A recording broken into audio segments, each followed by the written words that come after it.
فبما رحمة من الله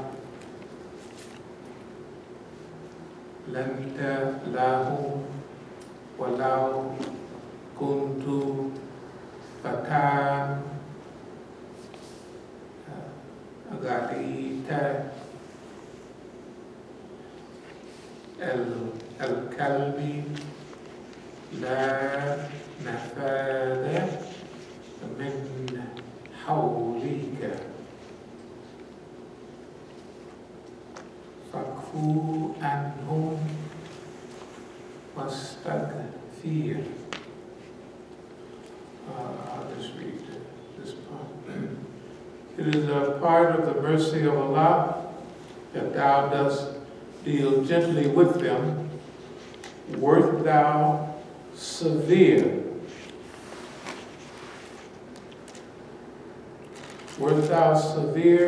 or harsh-hearted, they would have broken away from about thee. So pass over their faults and ask for Allah's forgiveness for them, and consult them in affairs of the moment.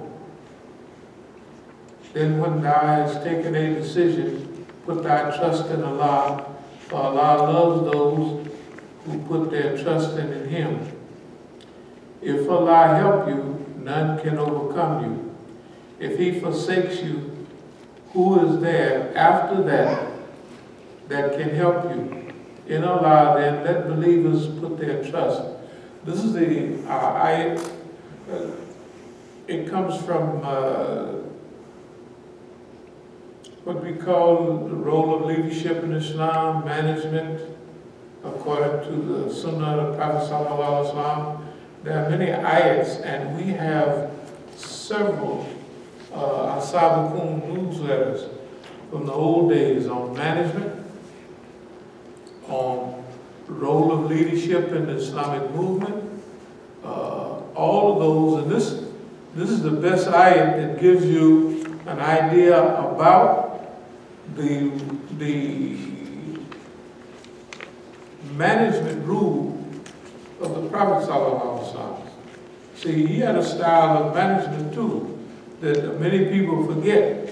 So when we do things, we have to revert, or we should revert back to his style, his preference. Now, he took many different types of decisions according to time, place, and circumstance. But in this case, it is the part of the mercy of Allah that thou were to deal gently with them. If thou wert harsh-hearted, they would have broken away from about thee. So pass over their faults. Now this is Allah instructing the Prophet ﷺ. This is the method of dealing with the people. People are not perfect, so don't panic, basically.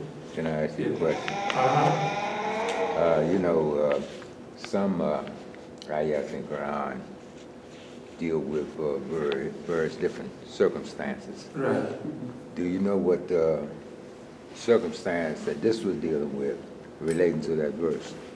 The reason why I ask you is because there were some brothers, the battle of Uhud, who ran away in the battle, and they were displaced by the community, but they came back, and after they were ostracized for some time, they came back, and the Prophet ﷺ dealt with them gently instead of harshly. That's the reason why I asked. Okay, well, this one, this deals, I think, specifically with Uhud. Now, there's others in Surah Tawbah. Right. That's Surah Tawbah where the guys laid back. Yeah. And then they didn't move out with the believers. And so they were ostracized for a long time, and they was coming around looking pitiful and everything. And finally, the ayat come down to release them. Okay. There are ayats, one of our favorite ayats in Surah Tawbah, like 100. It talks about As-Sabiqun al-Awwalun. Then it tells you who they are, the desert Arabs around them ain't much good, and then it goes on to say, for some of them, there's a card, all of that, let them give them, and then some just cut them loose, you know what I mean? Yeah. So, now, the reason we're focused on this right now is because, like, okay, technically we're getting ready to go back to Oakland. We already know. So I may not go back tomorrow or tonight, but I'll go back before Friday. I'm not going to postpone anything. All the reasons for being here have reached their epic. It's clear signs of everything is just clear. But on this deals with a situation. Well, I'll go through it. I'll go through some of it. I'll just jump. Now, if you look at this is from I would say 2003. Let's first look on the top.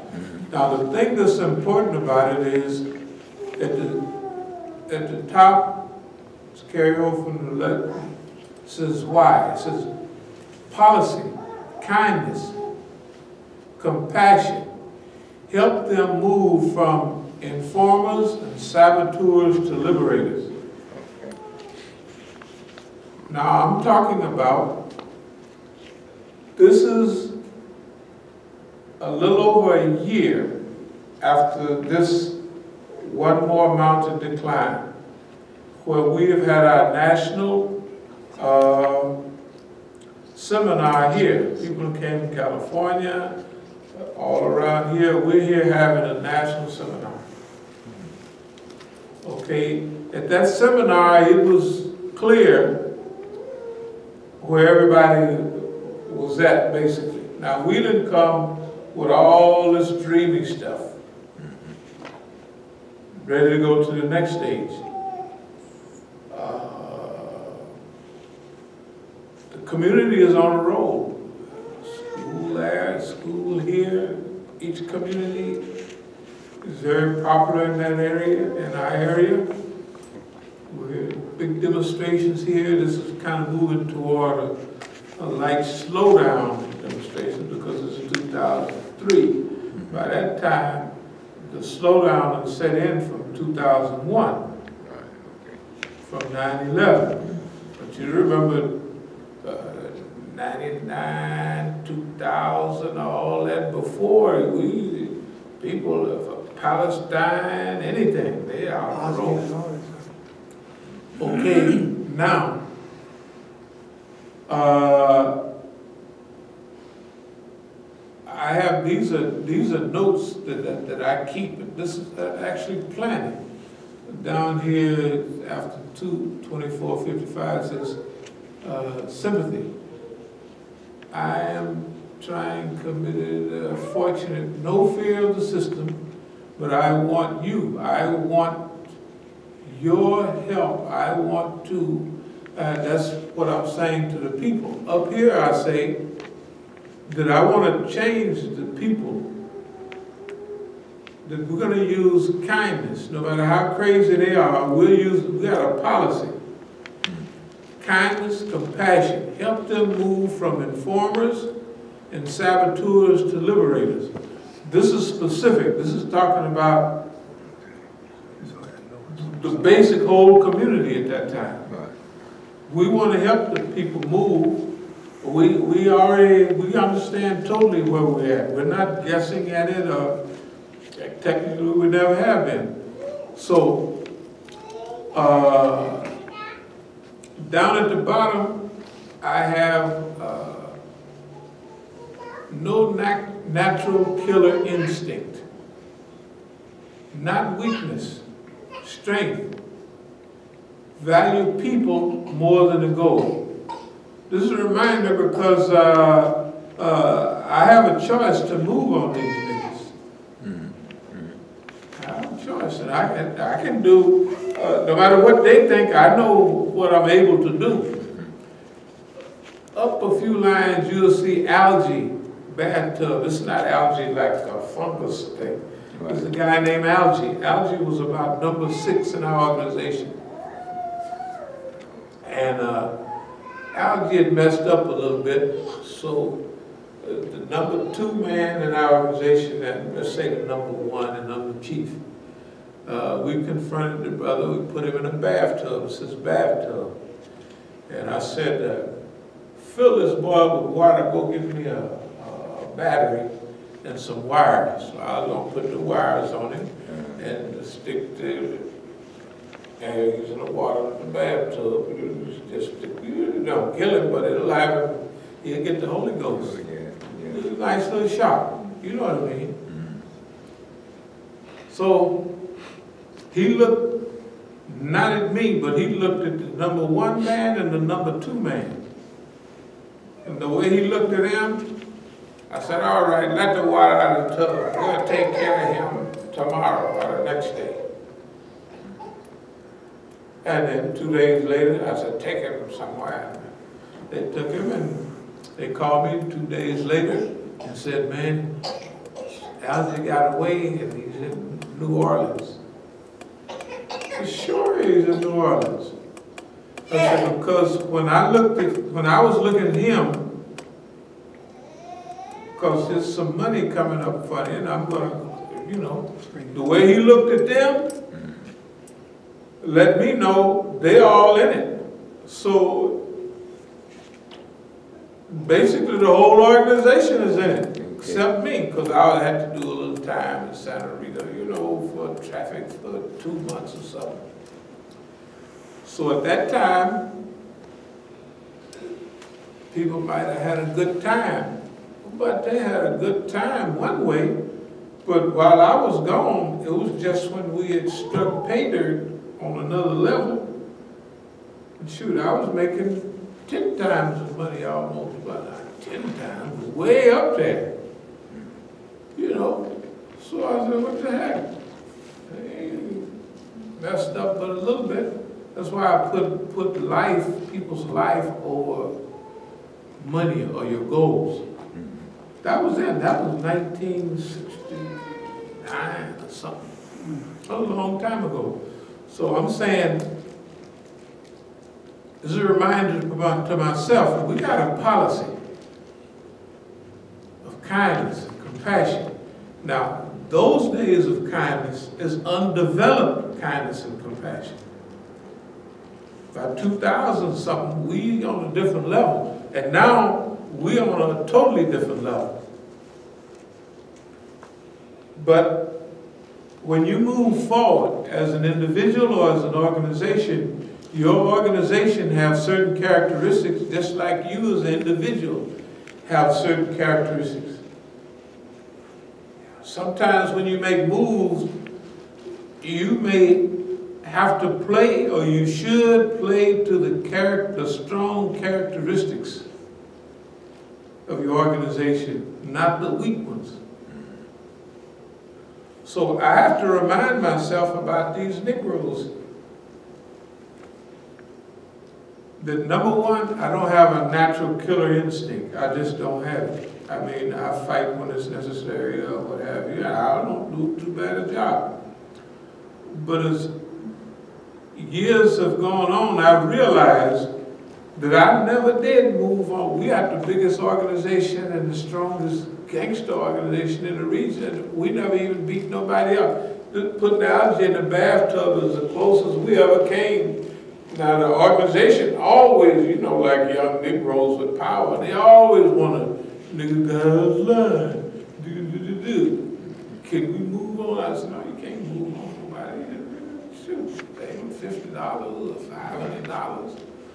But one of the guys they wanted to move on, Willie G was a big crank dealer, so he owed us $500. And he was acting funny. That's a nice amount of money in '69. So just leave him alone.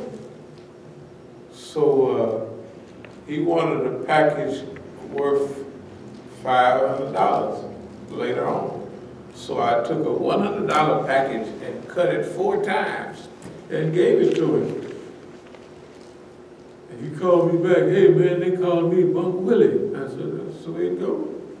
You got something? Say, you got 1/5 or 1/4 or something, you didn't give me nothing. You owed me $500. So he took it like he should. He said, now if I get another package, he can take one more good package and put it with that, it'll be good. So I said, sure, I'll be happy to. If you give me the $500, I'll give you an extra good package that'll boost that up. So he gave me the money. Okay, I could have run around looking for him. I just looked for him. He's a big criminal. He's right there. I know his house, his kids, everything, right? I'm trying to say this, could you turn the heat off again now? I don't want people to burn up. So, we're going along. I'll try to get to the point. We're going along and we're going back to Oakland and we get ready. We got the whole plan laid out. We're going to, we got our speakers that we done already bought. We didn't practice during the summertime, speaking, you know what I mean? So it's okay, we got that down. We can wrap that up till we get ready.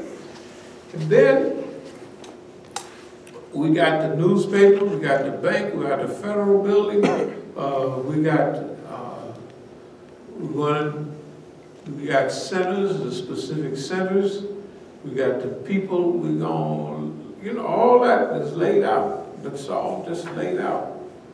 So what you're saying is, out there in California, yeah, you have everything in place yes, for what you want to do. You got your people and everything. I got everything in place. I don't need nothing. Okay. It's in place, time, place, and circumstances. There's nothing needed. And the thing, there's nothing outside of them shooting me with a gun in the head. There's nothing that can prevent it. Right. Because we're at something that we've been doing a long time.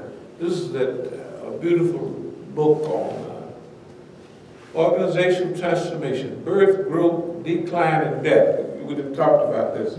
We've been talking about it for years, but this is a good management book on organizational change and transformation and how to do this and how to do that. Okay, I read these books a lot. I like them. But I was going to go through it, but I'm not going to go through that. But there's one thing I like to read to give you an idea of something here.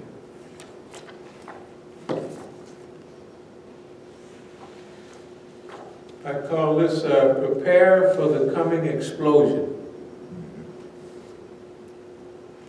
In 1976, Steve P. Jobs sold his Volkswagen van, and his partner, Stephen Wozniak, sold his 2 programmable calculators, and they invested $1,350 proceeds to build a computer circuit board in Jobs' garage. So popular was the circuit board, which was eventually developed into Apple II computer, that in 1977 they incorporated their new business as Apple Computer. By 1985, that's 9 years later, the company had sales of almost $2 billion. Okay, it's the right thing at the right time. Okay, in 1984, Michael Dell took 1,000 of his savings and used it to establish a national mail-order computer company.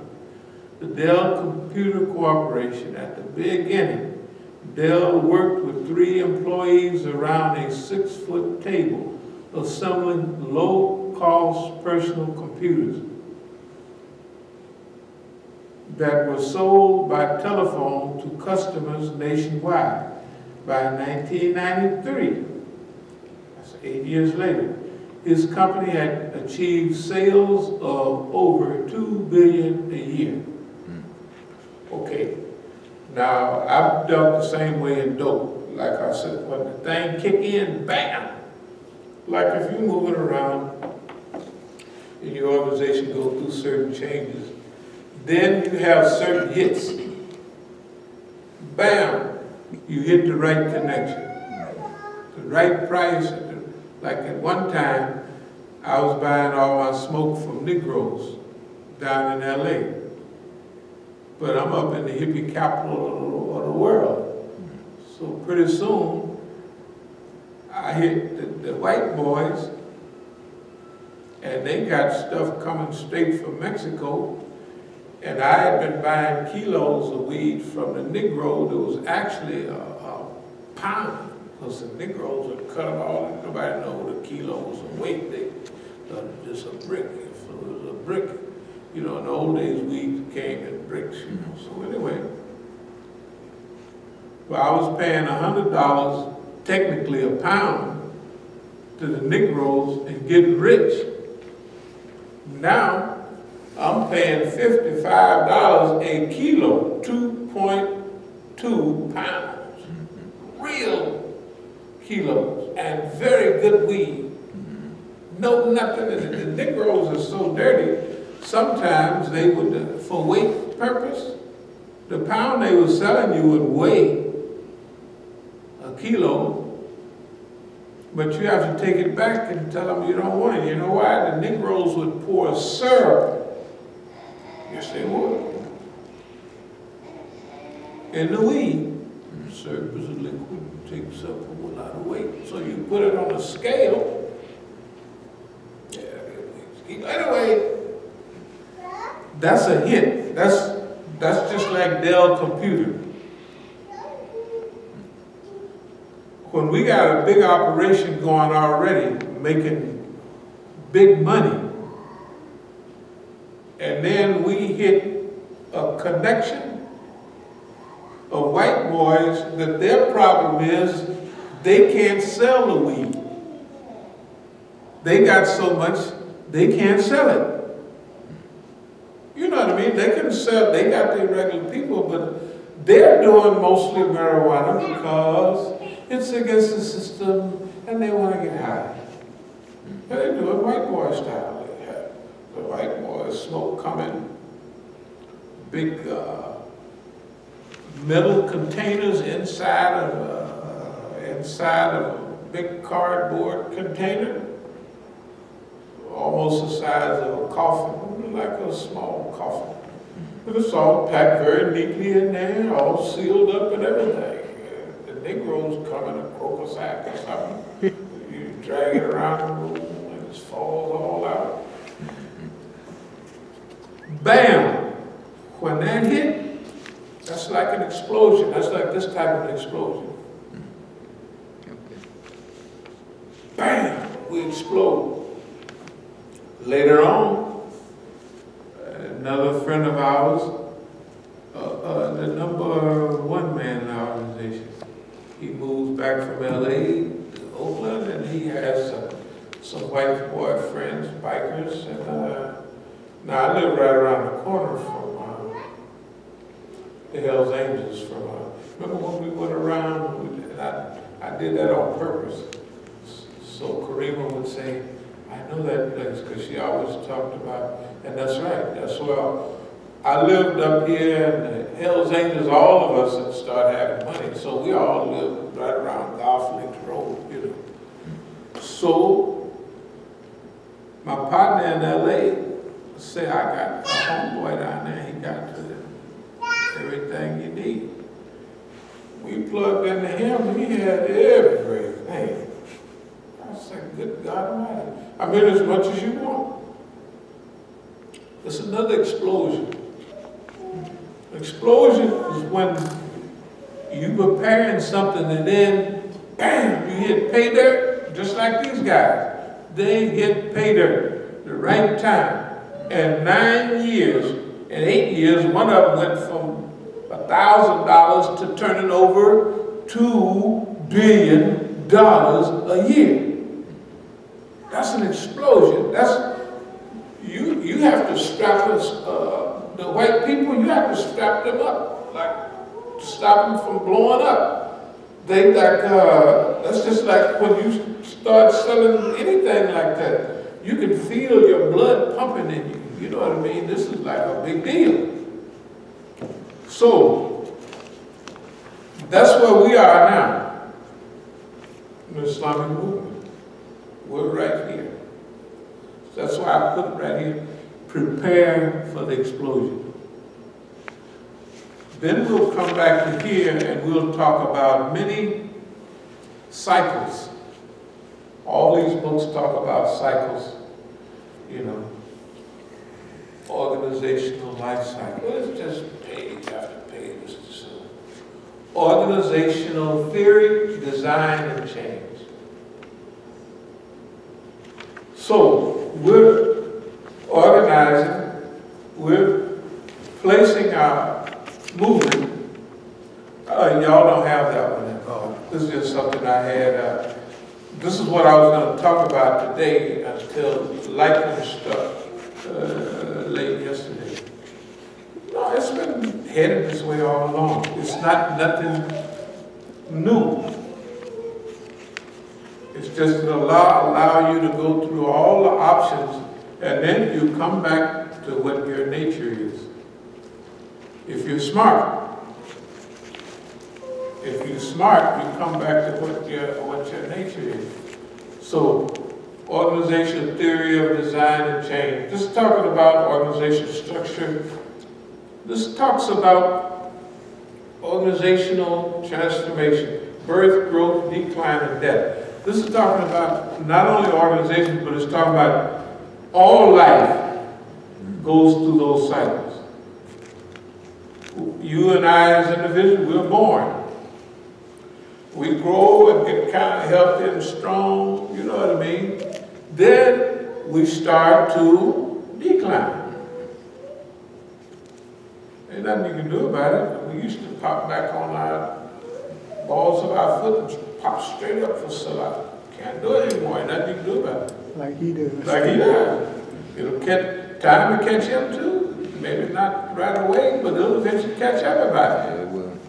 This Friday I was giving khutbah. I used to have a special way of talking. They used to study it. I'm in the University of Kansas in a speech class. There was an Iranian in there. He used to give my speeches. And the professor said, this man has a rare ability. He can lay out the subject and then he goes all the way around the world, boop, and come back.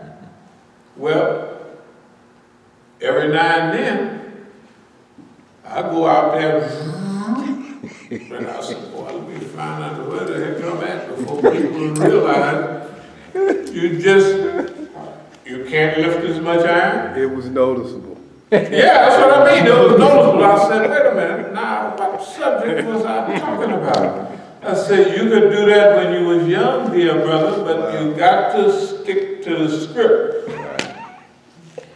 You can't go out there anymore. Yeah. Floating all around, bringing everything into talking about the weeds, the water, the air, the surface, the internal mechanism, and all of that, and then you just come right back to the point.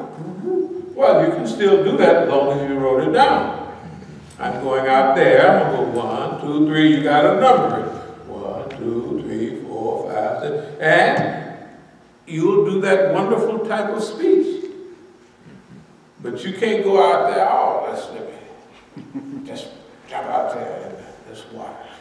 Man, when we was over on 8th Street, I used to be amazed at that stuff. Man. I said, he can start on the subject. I said, he go all around Robert Hood's barn and get everything. I said, then he come back to what he was, I said, man, if I tried, I'm talking about on 8th Street. I said, if I tried that stuff, I said, man, I'd get lost. I'm talking back then. Yeah, well,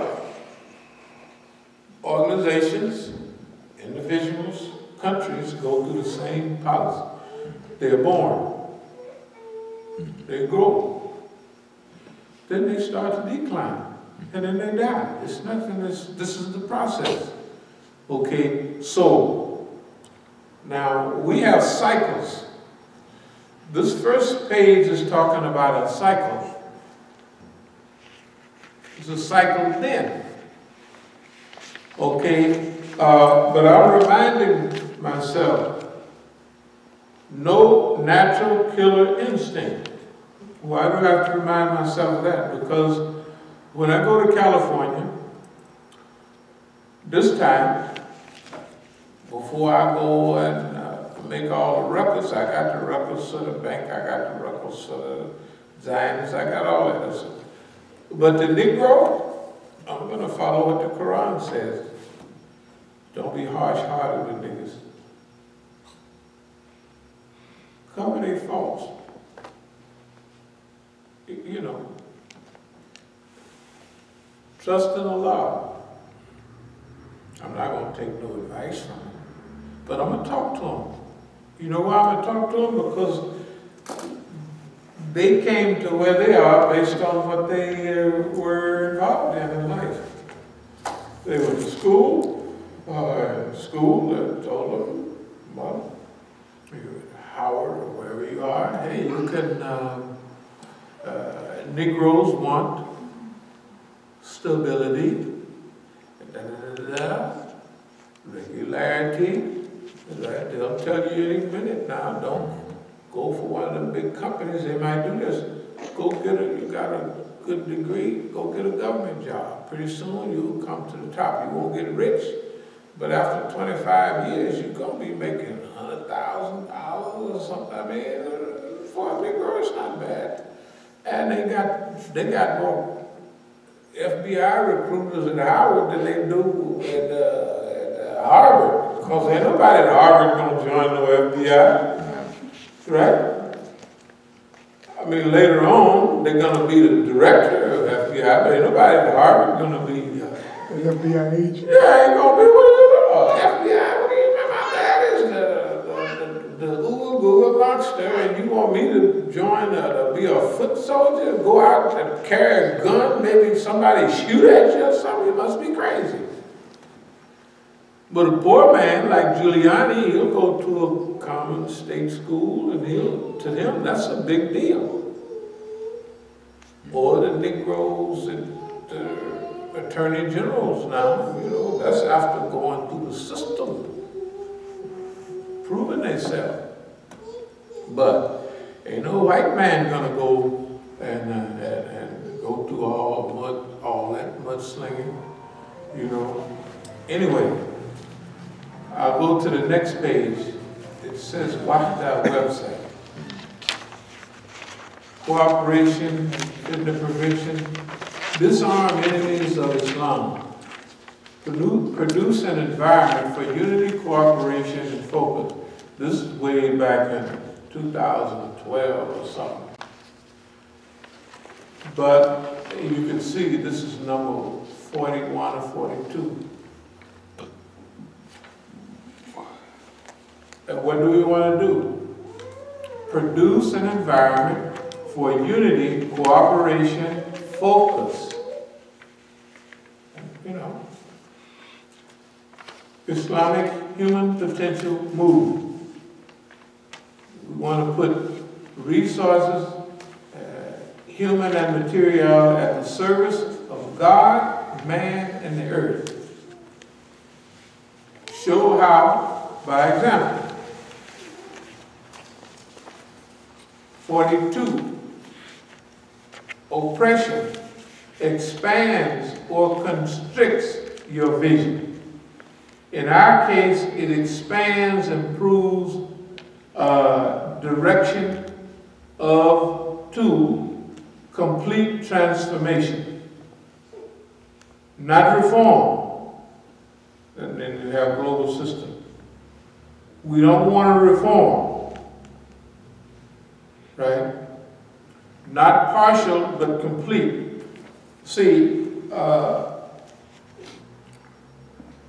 the civil rights people, they want to reform the system. They want to just make, oh, if we could live up to this Constitution guarantee, that Constitution, Okay, we don't want that. We don't want you keep your Constitution because it ain't gonna work. It never has, it wasn't made to work. So there's a difference between reform and revolution.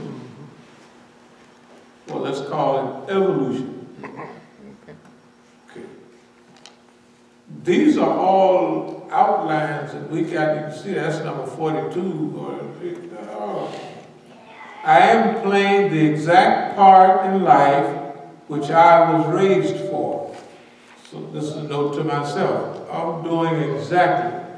Right up here, oppression ain't no problem. Why? Oppression either expands your vision or it constricts you. Oppression either breaks you down, slows you down, makes you think smaller.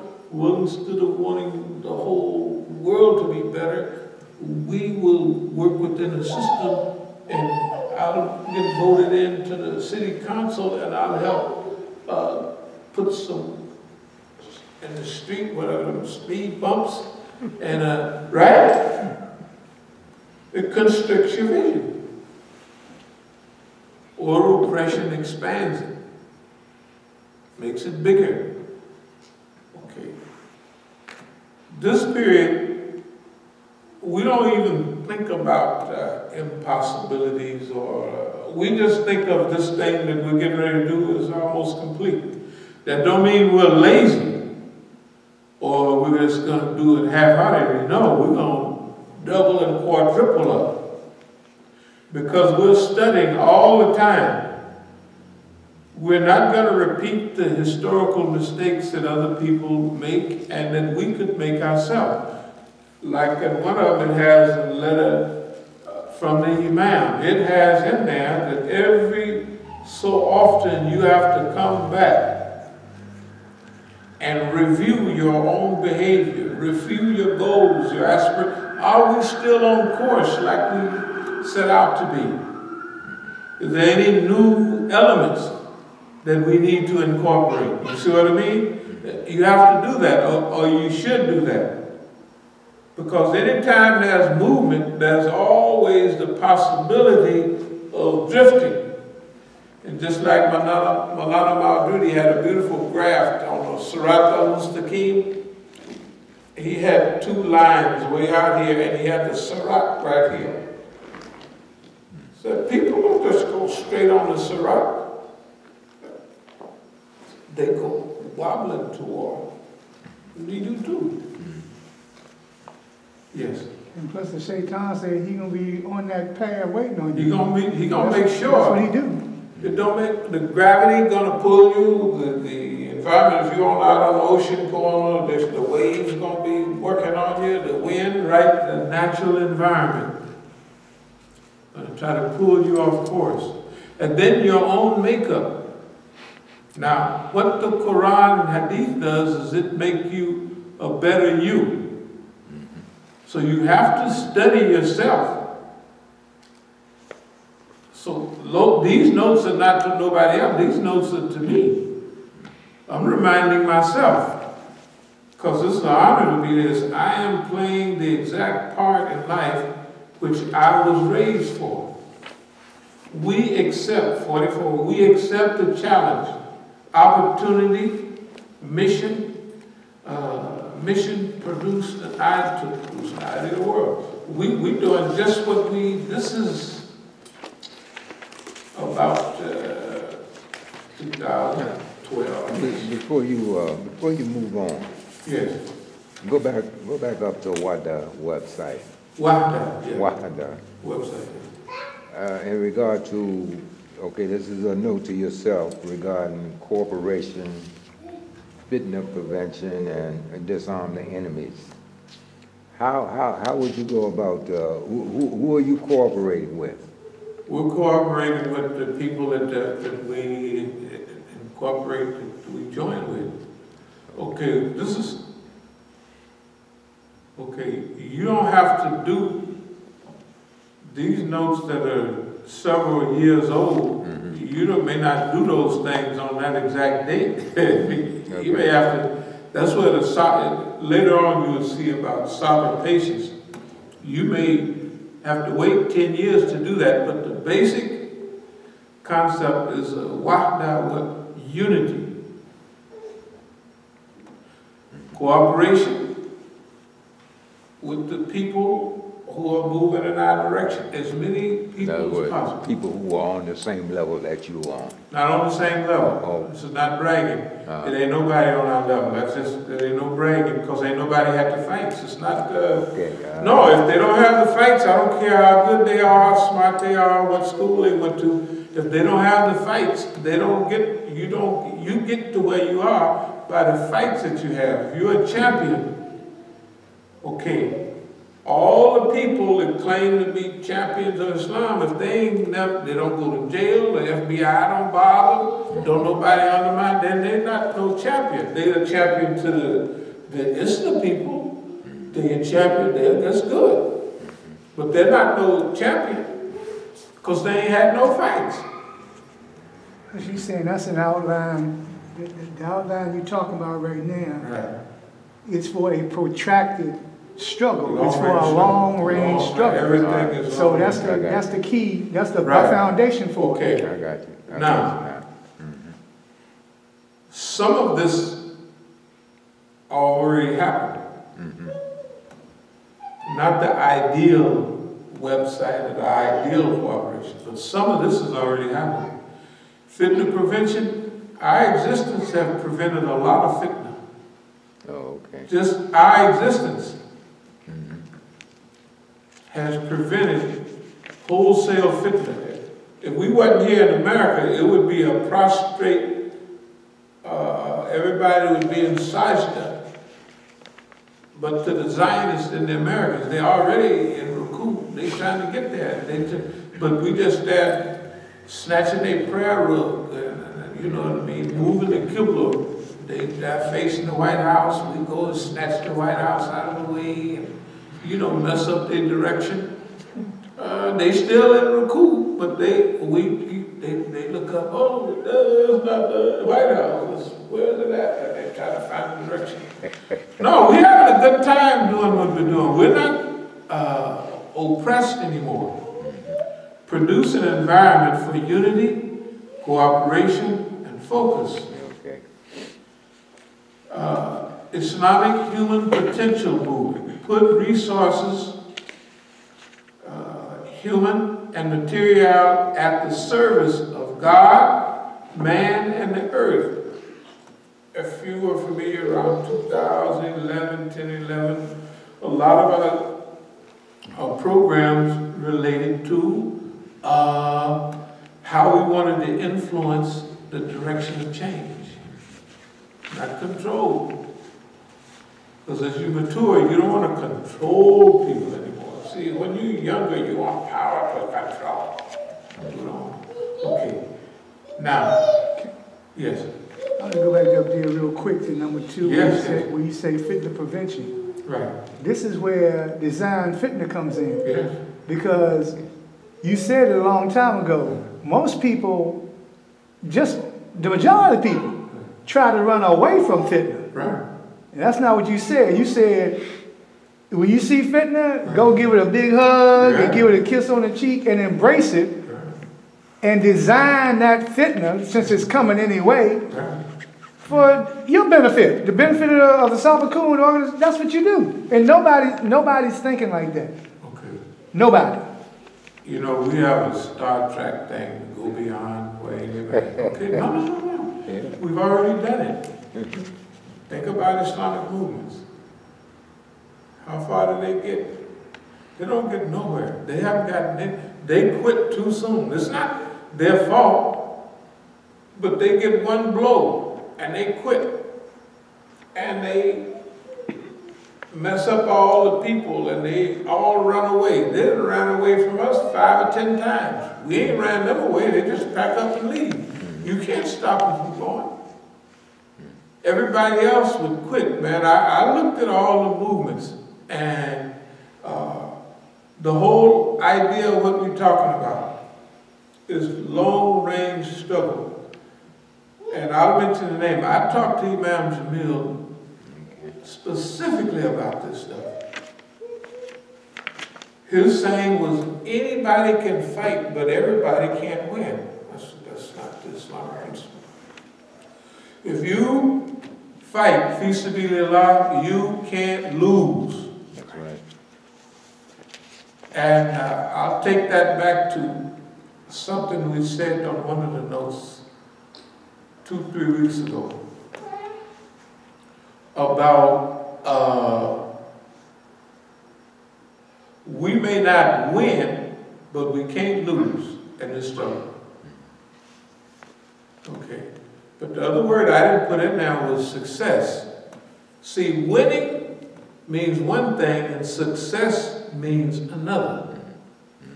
Success, falah, means that you have a predetermined kind of a goal, right?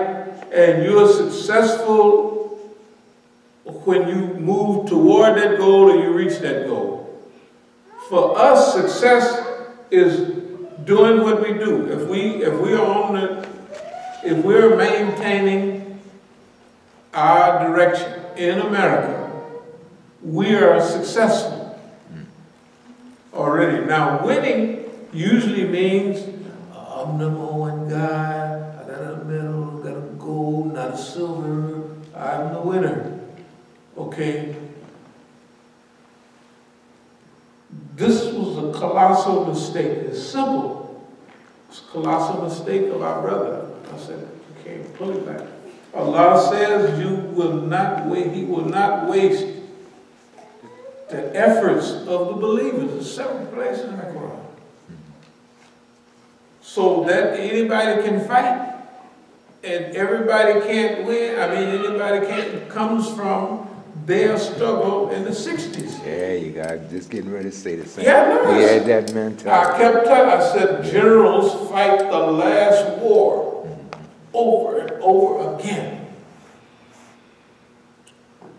And then Allah is the one who gives the victory. Yes. The way you get the victory is by using the methodology Yes. that Allah has asked you to use. You use the methodology, and you don't know how it's going to turn out Right. in the end, but Allah will give you the victory. It ain't coming from that win stuff. That's a Western concept. A Western concept. You got to win. You got to win. That has no place in Islam. Right. But see, his mentality in regard to everybody can fight, but nobody can win. Right. That came from the nationalistic stance that he was into.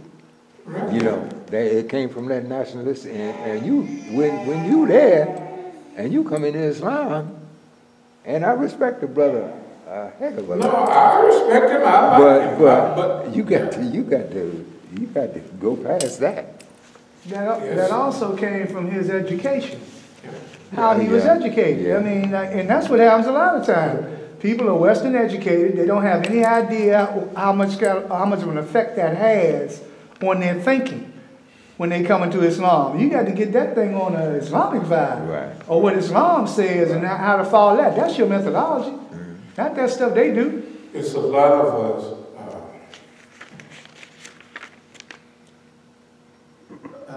He can't take not a joke, but when the white man abused him, he's a little high-strung.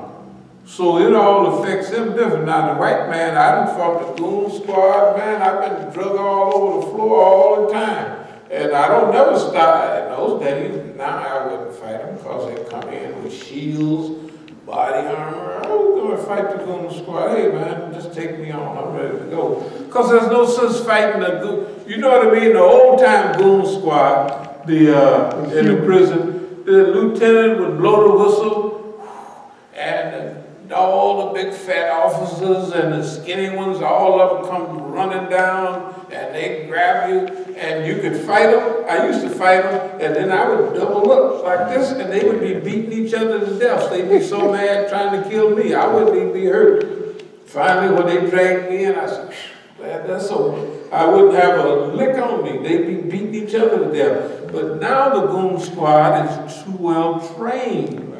You throw a punch, they all grab that hand. right? You try to kick, they grab that leg. Pretty soon you immobilize. And plus, with all that body armor, they got shields, body armors. And then they come in spraying these, you know what I mean? You used to could fight them. That was fun. I didn't know. The point I'm making is, the government, they did shoot him 5 times, and, you know, he remembers it, you know, they urinated on him when they thought he was dead. He don't forget that. He can't take that as a joke, like, yeah, old cracker urinated on him, but I tell you what's going to happen. He don't do it like that. He got to win. He wants revenge. We're not running our stuff on revenge. Now, I don't know if I got the whole list of Negroes. I'm not only going to talk to abdul-Malik and Mukhtar when I go out there, talk to him. I'm going to make the point of talking to him. You know, I'm going to go to the bank and all that. I'm going to do all that other stuff, the newspapers, the federal building, the police department, all that. But the Negroes, you know why? Because in the dunya, I hated niggas. It was always shooting Negroes up, busting them up, beating them up. Like the Nation of Sugar. You said something about them, they beat the fat off your head. In those days, right? They talk about the white man was the devil, but I ain't never seen the only people that would have to leave that organization, like the people out that way, they left, then they, you know what I mean, the zebra people, all them, they had left. Because if you was in that, you cannot touch the white man. You don't even have a toilet paper factory. So you got to leave the white. That's why Malcolm, you can't do nothing. Okay, the point is this. We can stay focused on the Zionists and the big people. Did any of y'all see that picture of Geronimo? Long time. It was about 30 years ago. It was a good one. They had many movies about it. But at the end, when the other Indians, the scouts and everybody helped hook Geronimo up, they put Geronimo and them on the train. Then, the other Indians, the scouts and all that, were standing there with their weapons. So the white man turned and said, drop your weapons and get on the train. With who? They were stunned. They were shocked. They was like the niggas, boss man, but boss man. Geronimo, us, you're an Indian. Get on the damn train. Right? What did Geronimo say? The other Indians wanted to kill him. He said, no, wherever we're going, we're going to need each other. You see what I mean? Now, the Negro. All right. The Negro. If I can be mad, I don't like niggas that shoot other niggas. I just never have. So what if just because these is a front line for the white man? No. Believe it or not, I'm going to talk to Siraj, the old mush mouth, Imam Rashid, big old Rashid, whatever his name is. Talib, that's it. All of them. I'm going to talk to all of them. I'm going to talk to them like a brother, you know.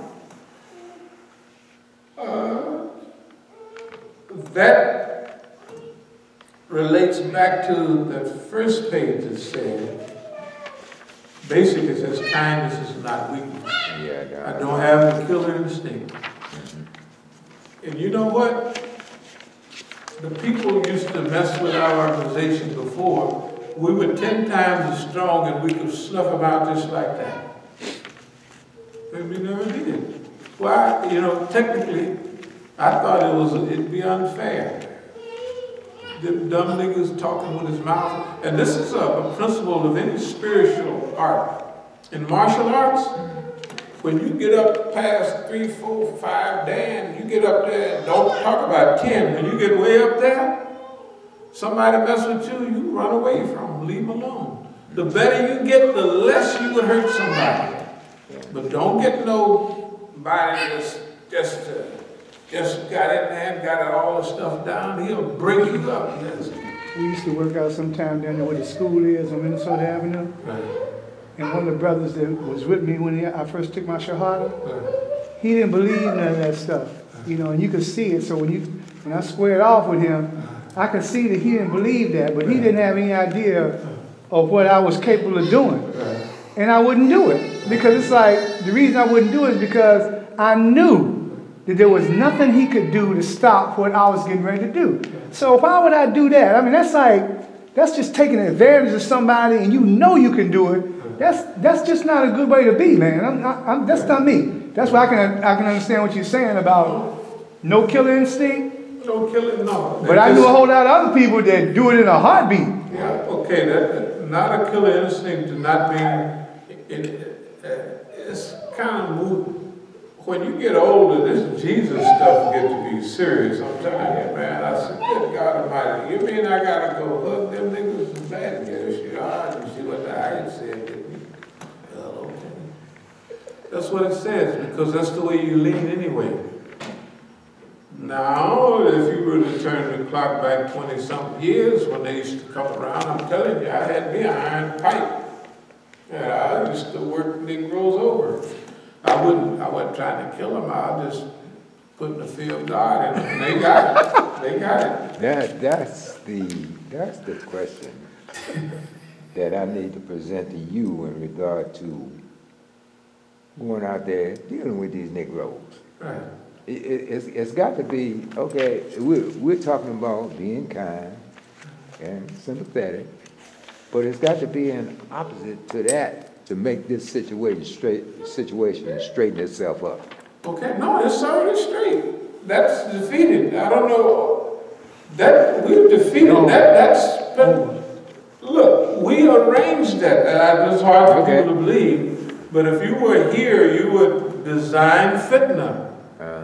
We designed every bit of that. We got more. I didn't expect them to go that far, but they exposed themselves. We don't have to go around and tell people who they are and what they do. We've done it a few, and this time that's just a security blanket. But we don't have to go out there and straighten them out. Okay. There's no straightening out. That's why what it is this is also a test for us. There's a hadith about Musa alayhi salam, and it relates to how you treat people when you get power over them. Mm-hmm. They don't have power over us. We have power over them. Okay. Every sign is pointing in our direction. I mean, when I go and talk to people now, when we talk about multi-million-dollar stuff, all the time, remember, to everybody else this may be kind of new, except the people who's been here a while, this cycle is repetitive. Mm-hmm. We've been through this cycle basically all our lives. We went through the cycle in Jahiliyyah with drugs. When they thought, when the big stuff happened to us, they thought, well, we either quit, we go to prison, we do this, we do that. No. Yes. I don't mean to cut you off, yeah, no. But see, when we were on that phone out there, see, what I saw with you was the evolutionary process. Allah had allowed you to evolve to that point that you can handle that like that. And I'm telling you, I'm still seeing it. Because when you start dealing with those prophets, like when you say, the only thing they can do is shoot me in the head. Right. When Noah, not to be long with it, when he telling the people to do what you can do, give me your best shot. That is such a high level of deen till people don't pick it up. Because all of his trust and faith is in Allah. You've talked about zuhud, you've talked about tawakkul, you've talked about tafweed, you've talked about all that stuff, and people be missing it because that's a part of your evolutionary rise. And so when you get to it, and then you already saying, I don't fear the system, I don't fear police, so they don't understand. To make a long story short, I already know Allah's hand is over you because you've taken the hard. That ayat about Noah, they say that is the most, the people in the do tafsir, they say that is the harshest method of any prophet. When he told them, look, if you don't like what I'm doing, blah, blah, blah. So that's a very high level of deen. And who did the same thing? Very high level of deen. But if, you know, sometimes people can miss it. Well, no, he was clear. You know, he said if it's hard, because not that it's our favorite ayat, that we have it on everything. If it's hard for you to deal with what I'm bringing to you, then all of you get together. All of you get together and come up with a plan. And don't make it dark and dubious. Don't be speaking in signs and hints and winking your eye. You come out with a specific plan. And then come at me with all you got. And don't give me no respite. Don't give me no breather. Don't say, oh, no, he must be 800 something years old by now. We're going to take it easy on him. Don't do that. Get busy. And don't give me no break. And then the tawakkul comes in. See, y'all all know about being physically high. But how this stuff, the more happen, the higher you get. Pretty soon, you just gone. And you have to slow yourself down a little bit. That's the way the religion is. Okay, let me try to get back to... okay, we was at the well, turn the page a little bit. Where you at? Turn the page, this page right here. It has a note from 8/29/12. Okay. To be a champion, must have fights. Experience comes from challenges. We don't mind fighting the Zionist triangle of terror alone. You know, we do need financial aid and sending to the highest level of expertise. This is what we're going to tell people. We don't mind fighting the Zionists alone. It's okay. Note from 8/29/12. Ran my friends away, government staff. 89 and 90, that's what abdul-alim. He ran, when he became the Amir out there, he ran all the Iranians and all the other guys away. He ran every Shia in the Masjid away. Okay, then the government gave him a staff. Everybody you saw out there, it's a government-imposed staff. He didn't go around and raise and collect and develop. When he follows the guideline, once he gets rid of the Shias, okay, you prove yourself worthy. Now we're going to give you a staff. Okay, that's the way they do. All those people, they got a government staff. If Oakland would have been serious, like anti-Zionist, anti-American, they would have crushed them years ago. If they were serious that gangster talk, they would be getting gangster treatment. They ain't get no gangster treatment. They on all the white man shows, all everything. Eid al-Adha, this is a question mark when it would be. Tell our story of rebuilding Oakland after 25 years of drama. But right under that, it says, always be prepared for a surprise attack. And painted Masjid, paved a lot. Okay, that's just, okay, now. Always be prepared for surprise attack. That's when I'm getting ready to go to Oakland. And guess what? Within a month or two, this is when the surprise attacks crank up. So, were we ready for it? Of course. Disrespect by niggas of our movement. We're calling them niggas. Special event, main event, okay. The main event is the Day of Judgment. Special event, everybody got. Your life is a special event. For you, your life is a special event. It may not be to nobody else, but it's your special event, your life. then the great race, everybody's a winner. Why? Because we won against 1 million sperm cells. All us racing to fertilize the egg.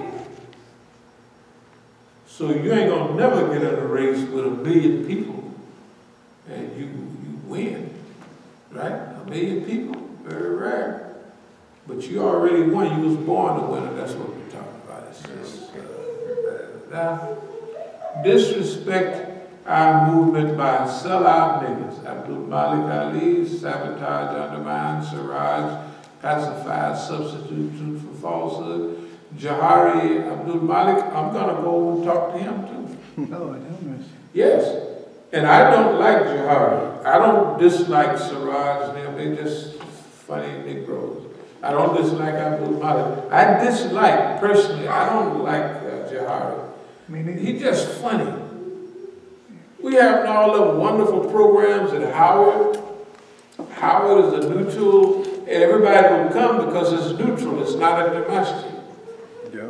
We had all the wonderful programs, and that nigga, that brother became the chaplain or something over there. The chaplain? Jahari, he was a Muslim chaplain over there. He went to school about 20 years. Yeah, he had gray hairs when he come out of there. When he come out of there, he must have been a good 50 years old, easy. And then he went from dark. He cut off all our programs there, said they were suspect. He been taken to a Shia-based, that's what he was trying to say. And then he stole right up all the Arabs, and all of them was with him. And they don't say nothing about that. To them, well, it's okay, he did a good job.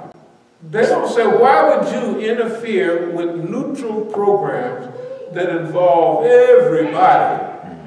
And they're non-madhabi, they're non, even if there was a Shia program, so what? Why you want to stop the program? But none of our programs, all of them, were multicultural, multi-everything, and he stopped it. Now Zayd, I'm going to talk to Zayd too, the sound banker. I'm going to talk to all of them. I'm not going to talk down to them, I'm going to just tell them where I believe we are. And historically, I'm going to talk to them like brothers. We have been going it alone for 30 years. We are still here, alhamdulillah, which is true. The next page. This dream is as old as humanity. Evolutionary dream, environmental dream, historical dream. I have written up there, Utopia and Shangri-La.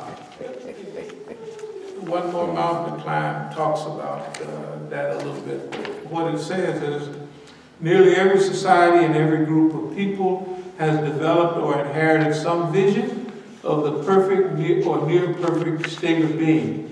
In this imaginary land, the sky is the bluest, the water is the purest, and the air is the freshest, and the birds sing with an angelic harmony. In this social and political oasis in which the human being has overcome his base nature and developed through strong human will and extraordinary intellect, a place where freedom rings and truth and justice flow down like heavenly stream. Utopian socialism holds that in this society, property groups will peacefully and voluntarily relinquish their holdings in order to achieve a common ownership and means of production. In James Hilton's novel, Lost Horizon, there existed a place of virtual paradise on earth called Shangri-La. The classic movie Wizard of Oz. There was a song that was sang called Somewhere Over the Rainbow, referring to a place where dreams can come true. Okay, now, hey man, it sounds funny, but dreams do come true. People just gotta do them. If they accept this SHIT that the white man is selling them, nobody will live. I'm telling you, whatever anybody call it, going to school, getting a degree, buying a house, maybe have a little swimming pool or something, that's great. But that ain't very exciting once you have jumped in there and tussled with that cracker a while. Hey man, you can't do that. You cannot go to work, punch a clock, and just watch things go by and say, well, I hope it lasts till I die. Maybe my kids, the earth won't crumble before my kids. That's all you can do. That ain't living. Only thing I can tell you is from experience. Every dream I've had came true. Like what I'm doing now is what I dreamed about doing. Actually, it's a little more. I didn't have on my schedule, I went mess with the white man. When I came on a furlough, I'm gonna tell you, this is a personal experience. It was 79. I left Park Camp. I went on a Christmas furlough. So I came out, I was 4 days. You know, you leave on Thursday, if you plan it right. And on Thanksgiving and on other, you get a 4-day weekend pass on those days instead of 2 days, Friday, Sunday, Saturday, Sunday. You leave Thursday and you got 4 days. It's like you out of the penitentiary for good almost. So I looked for a masjid and I didn't find it, but my brother found one, and 2 months later, 3 months later, I came out. Anyway, that was a song. What was this guy's name? I keep saying all that. Nobody cares about me. Bobby Womack. Huh? Bobby Womack. No, not Bobby Womack. It was LTD. No, I got the guy's name. Something he kept saying, oh, nobody cares about me. Yeah, that's Jeffrey Osborne. That's Osborne, yeah. LTD. So I was playing it not long ago, and so somebody in the family said, "Is that a fornicating record?" So no, that's not a fornicating record. I said, because I only listened to one part about it. When I was out on a furlough, my whole idea was, well, you're going up against the white man again. So, and I love the song. It was popular at that time. It says, but don't nobody care about me. Right? And he says it over and over again. But then he said, about me. I had no one to care about me. Right. Da, da, da. It's like a little kid said, that's so messed up. Da, da, da, da. That's the way I was listening to it. And it's true. When you go into exile, then nobody care call me, brother, you need a little money. I know 10 grand to help a lot. You're out there running around in the woods. And no. They waited for me to call them and say, y'all ready to get rich again? Yeah, they just sitting by the phone or watching TV, you know, waiting for me. They ain't said, hey man, can we help you out a little bit? Nobody. Never. They just was waiting for me. And what about our great organization? Y'all are going to keep it rolling? Who cares? We just do a little something. You know, that's that great leader syndrome. You take the leader, everybody goes back to doing what they was doing. That's why they usually kill leaders real quick. Okay, so dreams, man, it's a big deal. Every one of them can come true.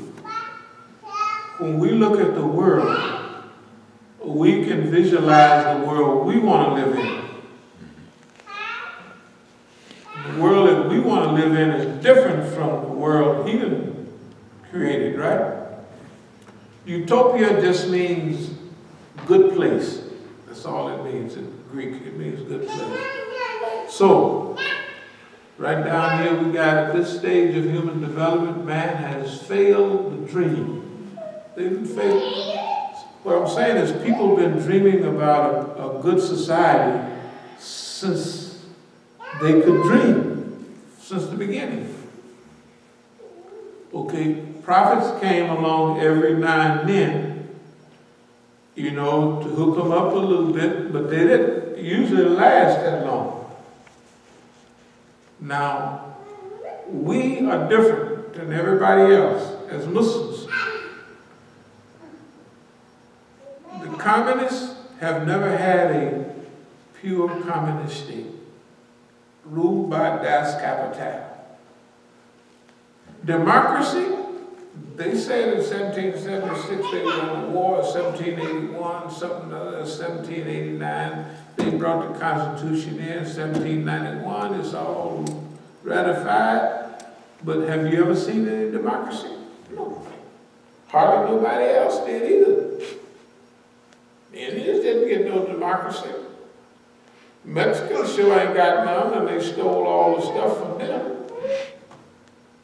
China's ain't got no democracy when they hung them on poles and go set the dynamite down there. You ain't got a Chinaman's chance. Because you got to get up and get out of there before the dynamite go off, making the railroad and all that stuff, right? And then the mines. So you ain't got a Chinaman's chance. You and me, as black people, don't have a Chinaman's chance of getting democracy. Right? We ain't never had it. We ain't never had it. And people crying about Trump, we are happy. Don is one. Don's going to make it. Don is all right. Mission impossible. Okay. Motivational speakers have not yet made this transition because of Taski of the knife. So I'm going to speed up a little bit. So the point we wanted to make is y'all don't have some of this. This is just from the last day or so. So I'm going to prepare for Oakland, prepare for the explosion. We read that we believe that right now that we're going to explode into the next stage. Because it's like the other stages when we had already prepared the groundwork, right? So this stage that we're already in, all the signs say that it's getting ready to happen. And everything, could you turn the heat on? Yeah, it's getting a little chilly, just for a minute or two. So project management, that means all into what we got to do to manage our project. Bank, police, downtown, Tribune, and centers. We left the Negroes out because this was the other day, 2 days ago, we started thinking, well, let's rethink the Negro. No, because remember, they was trying to wipe us out. The Negroes, they wasn't using no kid gloves or nothing. They were doing the best they can. They wasn't playing. They wasn't playing. They want to get rid. They was not playing.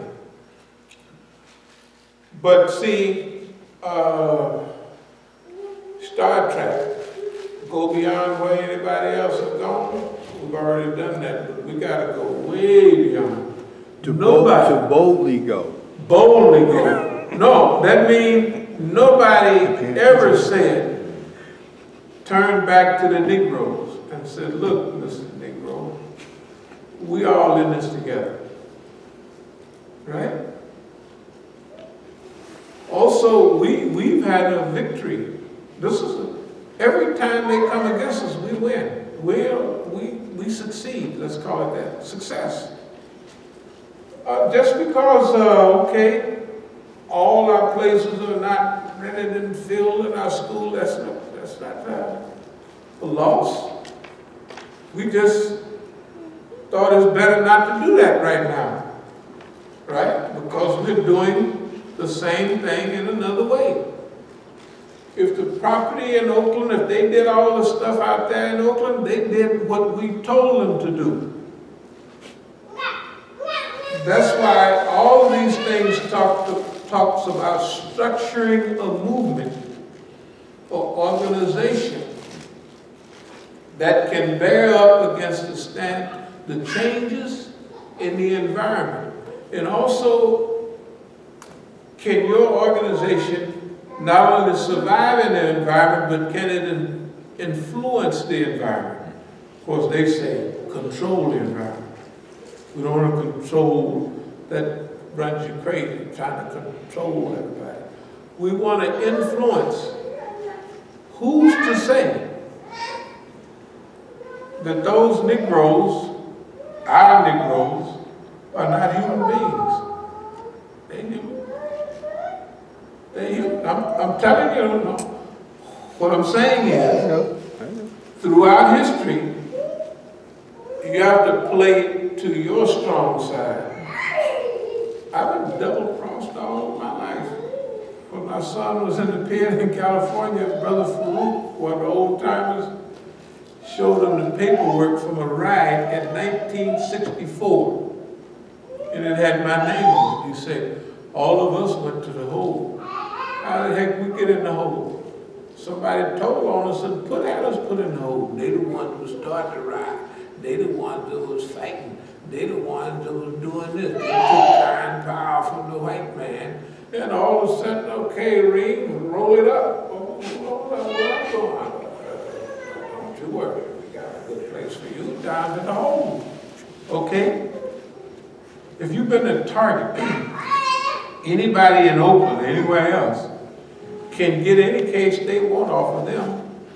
All they got to do, I'm so-and-so's cousin, I can help y'all out. Well, oh, that fight of life he was facing, shoot, we fixed that up. Well, what you gonna give us? Well, I just visit him, I hang out with him, I get up next to him. In fact, he's my cousin, he's my brother-in-law, whatever, right? So to target everybody, if you're to target all your life, that everybody, if you're a meal ticket for everybody, that's what it is, you're a meal ticket. It's been like that. So I don't mind being a meal ticket. Everybody that fed off from me, I'm the happiest and the healthiest. All of them are dead and dying and crippled and crazy. And they didn't all sent me to Siberia, and I'm the only one. I'm laid out in the sun on the doggone deck with an umbrella. And the police didn't shoot that shit, everything, all that stuff. And I'm sitting there under the umbrella like, what's all the fireworks about? Right? That's the way life has been for me. So why shouldn't I be grateful? I'm telling you. You call Oakland and find out what they do at Big Hank. Man, they thought Big Hank was finished. You talking about count, they done counted me out 50 times. And they never, 11, 12, 15, 62, you're out. And all I do, I'm supposed to be wrapped up, I just jump on a plane or a boat and go overseas. So y'all can keep that if y'all gonna count the brother out. You know what I mean? You're going to have to come over here and count me out. You have to catch me to count me out. I'm not going over there and laying down in your ring and say, count me out. Right? I'm telling you. The same, look at Islam. Look at Islam here. Listen, what have we ever done to anybody? I don't care whether it's Dar Hitler. I don't care whether it's Masjid so-and-so. Don't care if it's the coons around the corner. Everybody. Everybody. Tell the truth.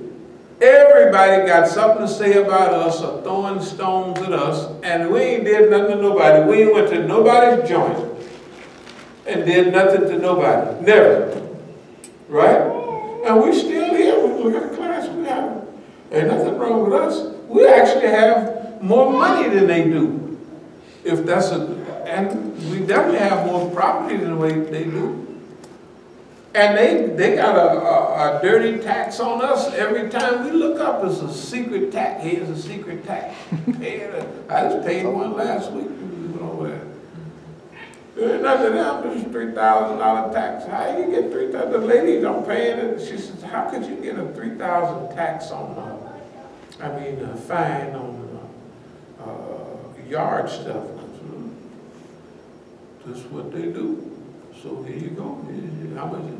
$3,050? Fine. Okay. They just write it out.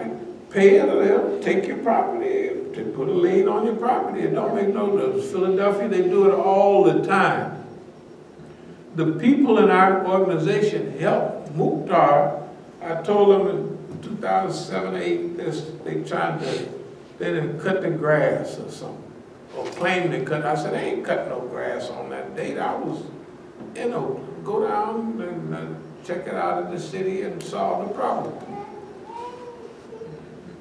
He waits around another year, so they said you can't solve that problem. You just got to pay the thing. Pretty soon, this jumped up to $22,000. Yeah. And I go out there and pay it. And they tell the people I'm oppressing them. And Abdul-Malik, he's messing around on tax so long that, finally they send you a thing, say we're going to sell your property. After they get that, they say, we owe. We. Yeah, 46,000, almost 50. By the time it's finished, it's $50,000. Now, I have worked since 1966. You don't see nobody pumping no. They put, if you get $200 in that box, boy, you're ready to party. You haven't seen anybody to count that money. And if we get $300 or $400, shoot. Lights gonna be on for the next 2 weeks. Free meals. We might have a cookout outside if we get $400 in that. Right? I'm telling you. And they just pop. I'm telling you, they pop up at 50,000 like it ain't nothing. And then we'll mess around the corner. Say, well, I don't know how many thousand that was. It's closed down or something. You gotta pay. And in Philadelphia, the relatives will mess up there, and you what? Not on top of that, you owe stuff, but now we're taking you off the tax exempt roll, so you got to pay $4,000 a year in taxes. That's why we sold Philadelphia. So man, this stuff is out of hand. They do that all the time. I'm the only one pay those taxes, and I'm the only bad guy in town. I am the bad guy all the time.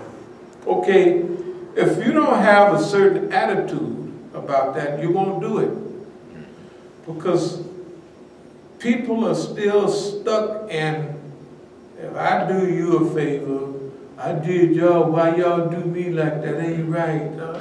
It's fine, it's fine. More. You know why? Because Allah hook you up. The more challenges you face, the bigger you get. You gotta get bigger. You gotta raise more of whatever you need. You just got to grow. So let me just run through a few of these things, then we'll close. Trump, okay, SLO, that's like slow. That means Saboteur Liberation Organization. That's what we are into right now. Islamic Liberation Movement. We're going to liberate the Islamic movement in North America from bad ideas, from Uncle Tomism, from cowardice, from colorism, from impossibility thinking to possibility thinking, from inferiority complexes to good self-esteem. Really should matter. We have already Star Trekked them. That's what we meant by that. We done Star Trekked them already. Now we got to go way beyond what we expected. For this stage, we're going to have to go farther even later, but this stage, this is a stage of forgiveness, not forgiveness, that's what Allah do, but kindness, compassion, optimism, overlooking their faults, humor, laugh at them,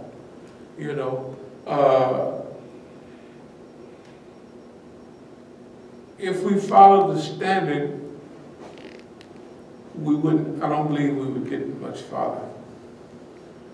They would be setting the agenda, so they're not going to set our agenda. explain a success falah. I already talked about that. The difference between success falah, completing an accomplishment, then winning, being first, number one. You know, so challenge system present our program, historical challenges causes us to grow. And I talked here about 1971.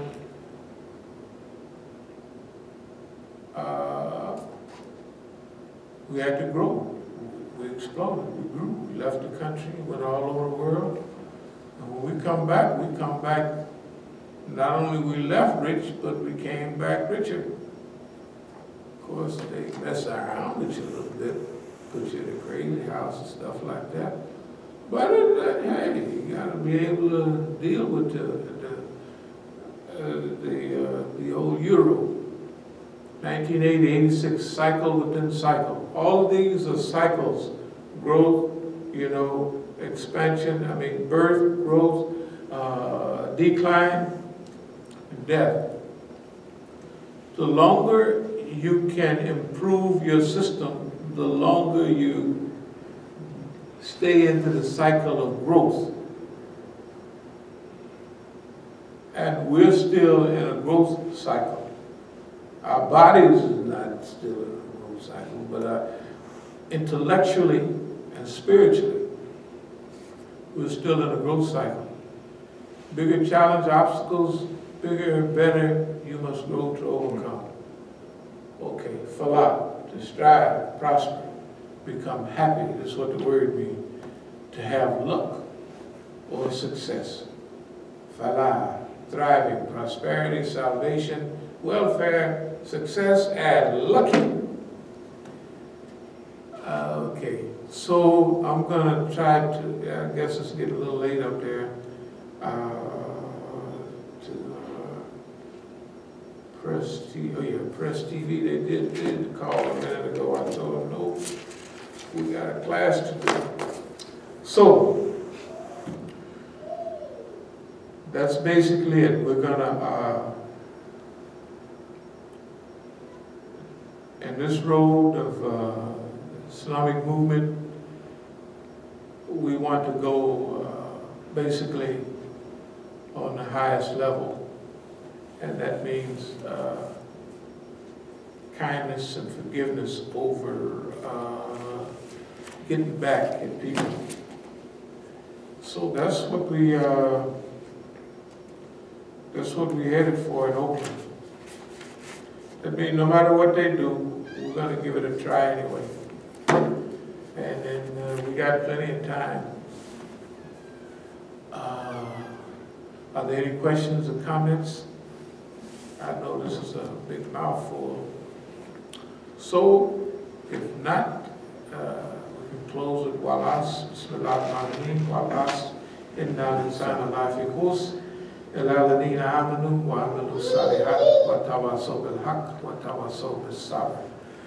I would like to have a little bit, 1 or 2 minutes at the end. This, right now, let's call this a commercial.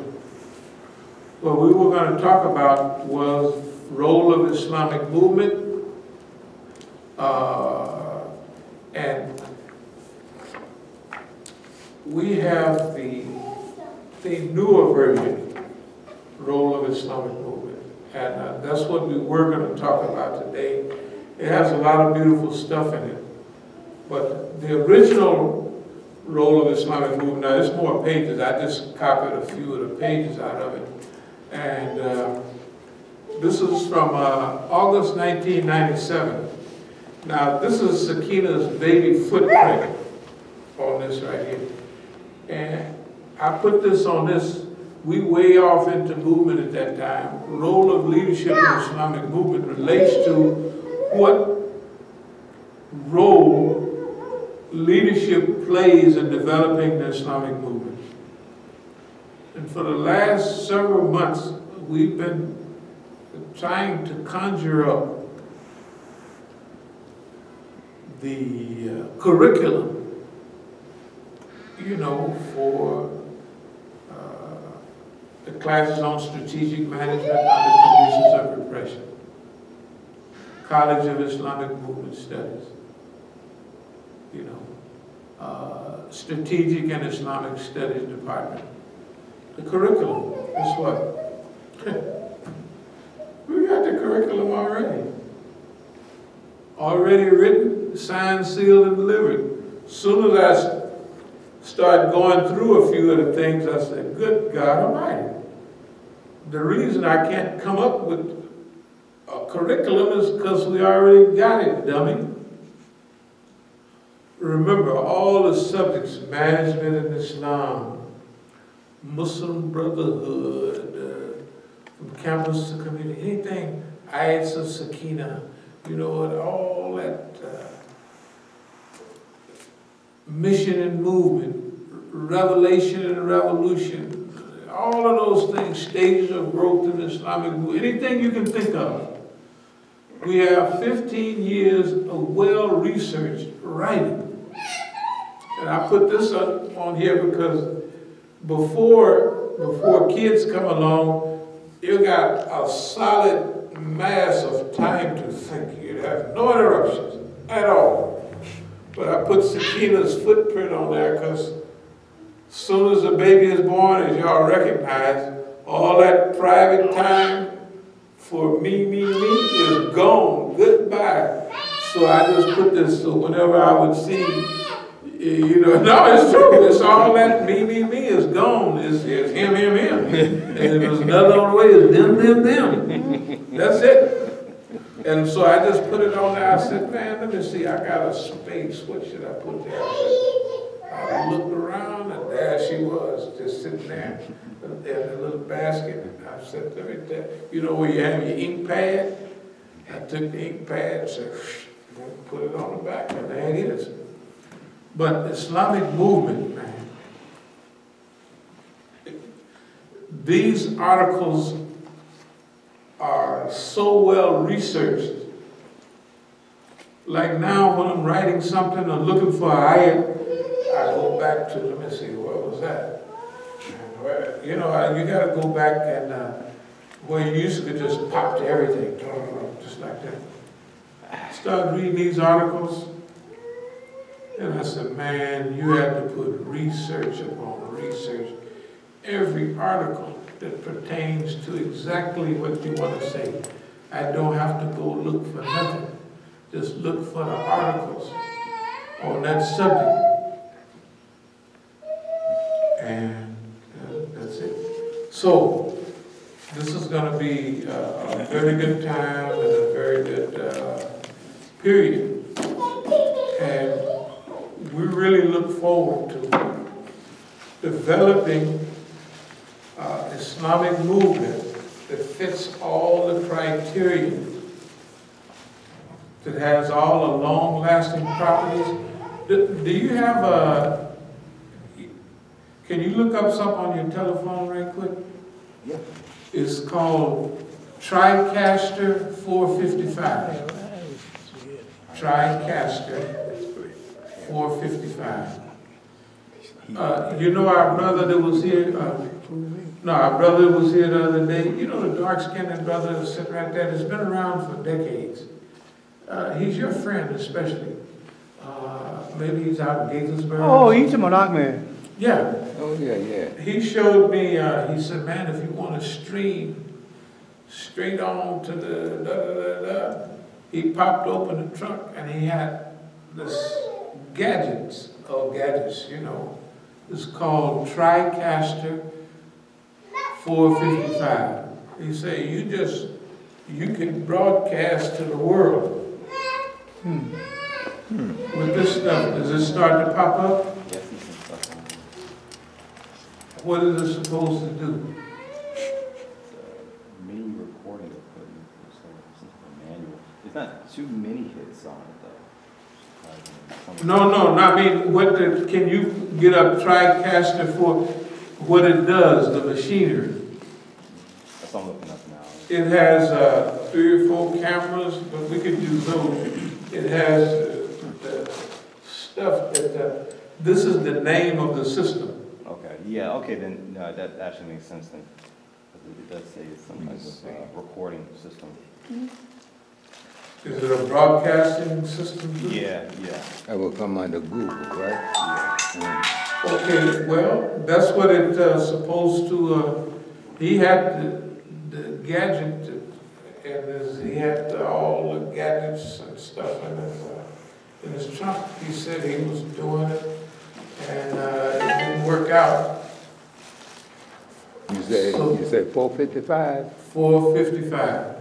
Did we want to buy the system, and he'd give us a bargain on it. So if y'all could look in it, because y'all, to see what it do, it's supposed to be that, I think his is about 2-3 years old or something, so they done probably got new stuff out by then, but who cares? You said that one was called what? 450? 455. 455, because they definitely got a TriCaster 8000. So What do they do? No, I just typed in TriCaster, and then the 8000 came up first. What does the 8,000 do? Let me see. He said you can broadcast, you know, you hit the web, you're doing your own stuff. And you can do it from 3 or 4 different cameras. See, my phone doesn't usually work. It came up, but my phone doesn't usually work in here. As far as my internet. Okay, does it say, what is it, does it say what it does or anything like that? Yours don't work either? Well, that's okay. We'll look it up. Just look into it. This is a TriCaster. He got the whole setup, except he's gonna keep his cameras. Okay. And he told me, he said, well, if you don't have all the money, you can give me with that Volkswagen out there. And he said, you got a Volkswagen? I said, yeah, well, he said, you get to add maybe a little money or something. So, it's a matter, you know, it's just what we're gonna do. We got it already, you know. This pops up. We like stuff to pop up. No, I mean, at a certain time, it's scheduled to pop up, and they pop up, we accept the pop-ups. Yeah, I mean, yes, we accept pop-ups. We always have. So, if y'all would look up that TriCaster 455. It says, TriCaster 455 is an affordable, integrated solution to produce your 4-camera, 14-channel, HD live show with maximum creative firepower, but with minimal proportions. That's one part of it. Does it have a price anywhere? Let me see. New tech software. Okay, for TriCaster. Let me see. What does it say? Okay. I seen the price in there, $2,995. Is that for one part of it or for the whole thing? Okay, this is new tech software upgrade for. Oh, this is something that you have to. That's just an upgrade. Yeah, that's just an upgrade. 2,000. Yeah, I know it would be. that's not there. Okay. But hey, anyway. But I told him as soon as I come back from California, we'll work on it. I got to call him anyway. I'll talk to him probably tomorrow. Talk to him about kindness, brotherhood, and all that stuff. And and anything they can do to help. If we can just boom up our own shows straight on, it's better than streaming, they say. Oh, it's better than streaming. This is a TriCaster or something of it. Streaming, you just... It's basically like, you know how like they'll have like the news and other like football games and stuff live? It's basically like a live feed, so it's like everything that just happened right now, like it would already be online. So you would put it online right away. So go direct. So it's like from the start of class, it'll upload and people will be able to watch everything as if they were physically here. Yeah, Well- They got some stuff out done. yeah. Yeah, and then What's the when difference we can between pop that up and with it, streaming? we gotta accept the pop-up. I guess the difference is Well, you know what you you get to watch it say, as pop it goes the happens. weasel. This mine?